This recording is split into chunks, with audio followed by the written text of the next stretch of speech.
দেশের প্রত্যেকটি নাগরিককে মাথায় রেখে বাজেট দেওয়া হচ্ছে ইনশাআল্লাহ। সকলের অংশগ্রহণ আমরা যাতে নিশ্চিত করতে পারি সেগুলো মাথায় রেখে বাজেট করার চেষ্টা করেছি। আগামী বৃহস্পতিবার প্রধানমন্ত্রী তারেক রহমান নেতৃত্বাধীন সরকারের প্রথম বাজেট উপস্থাপন করা হবে। এদিন বিকেলে জাতীয় সংসদে অর্থমন্ত্রী আমির খসরু মাহমুদ চৌধুরী 2026-27 অর্থ বছরের জাতীয় বাজেট পেশ করবেন। 2025-26 অর্থ বছরে সংশোধিত এবারের বাজেটের আকার 9,38,000 কোটি টাকা হতে পারে বলে জানা গেছে। রাজস্ব আয়ের লক্ষ্যমাত্রা নির্ধারণ করা হয়েছে 6,95,000 কোটি টাকা। বাজেটে ঘাটতি থাকতে পারে মোট 2,43,000 কোটি টাকার। আর আসন্ন 2026-27 অর্থ বছরের বাজেটে জিডিপি প্রবৃদ্ধির লক্ষ্যমাত্রা ধরা হতে পারে 6.5%।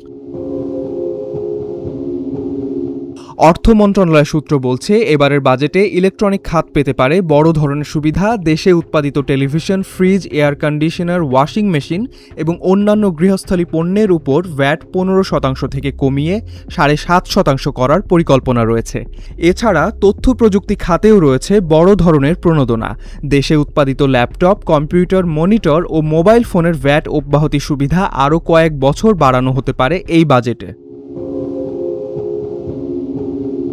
মূল্যস্ফীতির চাপ কমাতে ধান, চাল, গম, আলু, পেঁয়াজ, রসুন, মাছ, মাংস, চিনি, ভোজ্য তেল সহ প্রায় 60টি নিত্য প্রয়োজনীয় পণ্যের উৎসে কর কমানোর পরিকল্পনা করা হয়েছে। এবারের বাজেটে কন্টেন্ট ক্রিয়েটরদের জন্য থাকছে বড় ধরনের চমক। ডিজিটাল অর্থনীতির বিকাশে কন্টেন্ট ক্রিয়েটরদের উপর থাকা 7.5% ভ্যাট এবং 7% আয়কর সম্পূর্ণ প্রত্যাহারের প্রস্তাব বিবেচনা করা হচ্ছে বলে জানা গেছে। এবারের বাজেটে স্বাস্থ্যসেবায় থাকতে পারে স্বস্তির বার্তা। বাজেটে ওষুধ তৈরির 68 ধরনের কাঁচামালের উপর সম্পূরক শুল্ক প্রত্যাহার করা হতে পারে। পাশাপাশি হার্টের রিং, চোখের লেন্স এবং ক্যান্সারের কয়েকটি জীবন রক্ষাকারী ওষুধ আমদানিতে ভ্যাট ও কর ছাড়ের প্রস্তাব রয়েছে।